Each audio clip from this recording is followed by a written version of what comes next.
Hey everyone, this is Eddie with Eyes of Sean. Micah and I are here to do the audio description edit for the Wheel of Time Season 1 official trailer that was released on October 27th, 2021.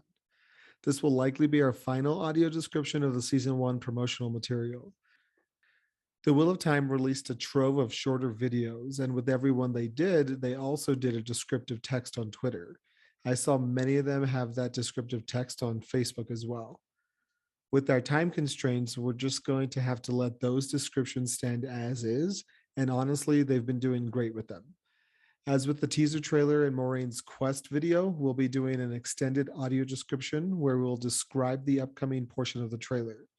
This style is necessary for trailers like this because there are rapid scene changes and voiceovers that we can't talk over. We tried to split the video where there were natural pauses in music or narration. We hope you enjoy this and get a good sense of how audio descriptions are helpful. We want to encourage everyone who doesn't need it to watch at least episode 1 with audio descriptions turned on after they've seen it their preferred way. While we read, our logo will be on the screen with the Wheel of Time official trailer audio description edit on top. Here we go. The scene opens to show Moiraine in a white garment, slowly opening her eyes. Her long dark hair frames her face. Cut to Moiraine standing in the center of the Hollow Tower, now in a blue dress, with green Aes Sedai to her left and rear, and red Aes Sedai to her right and rear. As our view draws closer to the back of Moiraine's head, we see someone in a creamy gold dress moving away. The next scene shows Moiraine grabbing the oath rod while a darker hand holds it from the other end. Then we see strands of the One Power twisting around the rod from the other woman's hand. The oath rod is intricately carved ivory, and its linework begins to glow white as the weaves move over it. Cut to Moiraine with Alana and Liandrin behind her on either side. Weaves come from around Moiraine to form a ball of power between her outstretched hands. As Moiraine finishes swearing the three oaths, we see Logain kneeling serenely in a cage with his eyes closed. Cut to Kareen standing up from the ground with flows of the One Power coalescing around her. Swear your oath, Moiraine Sedai. I swear to speak no word that is not true, to make no weapon with which one person may kill another, and never to use the One Power as a weapon. Our view expands to show Moiraine and Liandrin standing in similar postures with weaves of the One Power surrounding them. Cut to Stephen looking over at someone as he speaks. Next, we see Moiraine in the hall of the tower again, with all of the sitters standing from their seats. Then a close-up of Moiraine lifting her head and opening her eyes. A delicately positioned gold chain laying on her hair holds a blue jewel set in gold on her forehead. We then see Swan slowly opening her eyes. Text fades in, based on the best-selling book series by Robert Jordan. Do you know what Aes Sedai means in the old tongue? Servants of all. It is they who serve the world.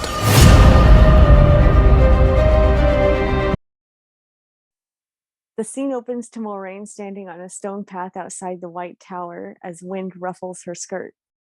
Then we see her riding a horse through a forest. Next, we see Lan in front of a steep rock wall before our view switches to him facing Moiraine on her horse. We see a line of villagers walking through a grassy meadow in front of mountains. I didn't choose this path, but I will follow it. Where next? The two rivers. The old blood runs deep in those mountains. We see a woman lit from overhead, twirling in water with her arms outstretched. Then, Nynaeve stands at the mouth of a cave, her gaze angled downward. Egwene stands in a dim room with light shining through honeycomb holes. We see Rand and Perrin at a table outside. Our view switches from them to Mat. Then we see a horse's hooves walking over muddy ground as it rains. We see the top of a horse's head covered by a skeletal mask with a hooded figure sitting astride it. Let's hope it's prepared them for what's coming. The Dark One is waking. Fade to Lan leading Mat, Egwene, and others on horseback through a gap in a massive stone wall. Then we see Egwene looking behind herself and slowly turning her horse among buildings. Then we see Perrin standing in a room breathing heavily, with the brazier behind him. Next, we see Nynaeve drenched in water, flipping her long braid over her shoulder. Matt brandishes a knife. Rand draws his bow in an open courtyard. Moiraine stands in a village, talking. But there will be one who can stand against him. And it's one of the five of you. Cut to Moraine leading Matt, Egwene, Perrin, and Rand, with Lan bringing up the rear. They ride through a sandy valley. Then we see a close-up of Matt. Next, Rand stands at the edge of a cliff overlooking a forest, while Egwene and Perrin sit farther back. Our view shifts around Rand. We see the main group standing in front of a ruined building, destruction and bodies surrounding them. Egwene turns around before we see quick shots of Lan, Moraine, and then Egwene again. You fully lost your mind. Your life isn't going to be what you thought. Moraine. What are those? Our view moves up to show dozens of torches being carried down mountains in the distance. Then we see Trollocs running through the woods. Next, a pig-snouted Trolloc screams while holding up a weapon. A wolf-eared Trolloc bursts down a door before swinging a sword at two men who dart to either side. We see a quick shot of Perrin speaking before Tam unsheathes the sword. The wolf-faced Trolloc snarls with its bloody muzzle before swinging its jagged sword at Tam, who blocks it. We see Rand kneeling in front of a fireplace before our view changes to him shooting an arrow. His army is coming. What can we do? We protect the people we love.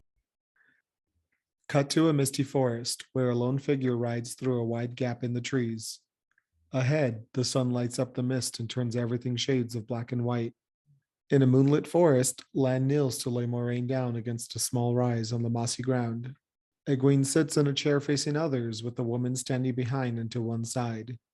Cut to a multi-tiered fortress made of reddish stone with the narrow pass separating rocky mountains in the background. Then we see a group of armored men leading Lan and Moraine into a chamber. We see a man with a top knot standing in the threshold of a round entryway that leads to a balcony. No matter the cost.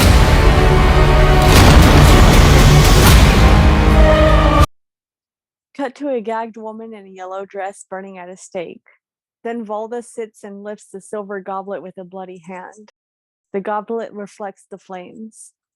In the next scene, he adds a ring to several others that are attached to a string hanging from his belt. Lan kneels, pounding his fist to his heart while screaming. Moraine intensely thumps her own chest while tears fall down her cheeks. Rand leads his horse through a ruined village with a slumped figure on the saddle. Next, we see him standing in a courtyard, teary-eyed, lit by torchlight. Our enemies are everywhere. They will leave no one standing. We've lost too many people already. I can't lose you. Three white cloaks on horseback circle Perrin and Egwene closely. A man lays on the forest floor a short distance away. Next, someone drops a dagger out of their sleeve and into their hand before we see Egwene stepping forward, teary-eyed. A Trolloc swings a weapon over two people's heads before we see Egwene and Nynaeve ducking. Then, Egwene smashes a stick against the same Trolloc. Cut to Moiraine walking away from 7 people toward the steps of a waygate. Tom uses a long dagger to block a sword strike from someone in a black cloak. We see Nynaeve running through a forest at night, looking behind her. A Trolloc swings something and sparks fly, filling our view. We see Trollocs standing in the middle of a burning village, raising their weapons. A close-up of a bighorn Trolloc shows it shouting as it lifts a large staff. Our view circles Moraine as weaves of the One Power whip around her. She throws her hands upward, drawing a column of flame into a large ball of fire. Fireballs split off and one hits a Trolloc. You won't. If we do not stop the Dark One now, the whole world will burn. I can't allow it. The bars of Loghain's cage melt down, thin black tendrils rising from them. Next, Someone tries to stab him in an open field, but a weave of the one power wraps around the arm and wrist, stopping the dagger. We can see a slick black substance coating the white weaves. Next, Alana stands in a forest wreathed in the one power as multiple explosions erupt behind her and leaves blast out away from her. We see a pack of Trollocs running past a building before a line of crossbowmen in an arched walkway prepare to fire. Then we see a white-garbed figure running away from us through snow strewn with dead bodies. They have two blood-coated short spears on their back and hold another in their right hand. Next, a similarly dressed but unarmed person pulls an armored soldier by their yellow cape. The next shot shows the Amerlin walking away from Moiraine in the hall. The scene fades into the Wheel of Time logo.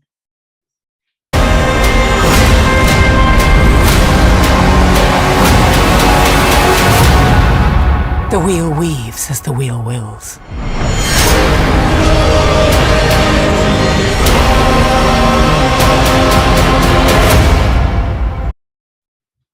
We see Perrin at night, lit by firelight. He looks over at Egwene. Fade to black as Egwene asks, "Home?" Cut to a Madral on horseback in front of a horde of Trollocs with torches. Then we see Mat looking afraid. Lan screams while slamming the sword down with both hands, causing a spurt of blood to shoot up. Then we see a quick flash of a Trolloc, followed by Perrin swinging a weapon at another. We see Moiraine channeling the one power, then a group of villagers attacking a Trolloc on the ground with wooden rakes and sticks. Rand blows out a candle and a lantern. We see Perrin and Egwene again as Egwene says, "No." Cut to the Amazon Prime Video logo on a blue background. Do you think we'll ever go back? Home?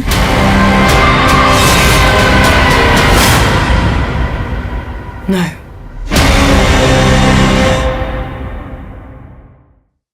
Thanks for listening. We'll be releasing more content as the show goes on. If you have any questions or requests, you can reach out to us either by email or on Twitter.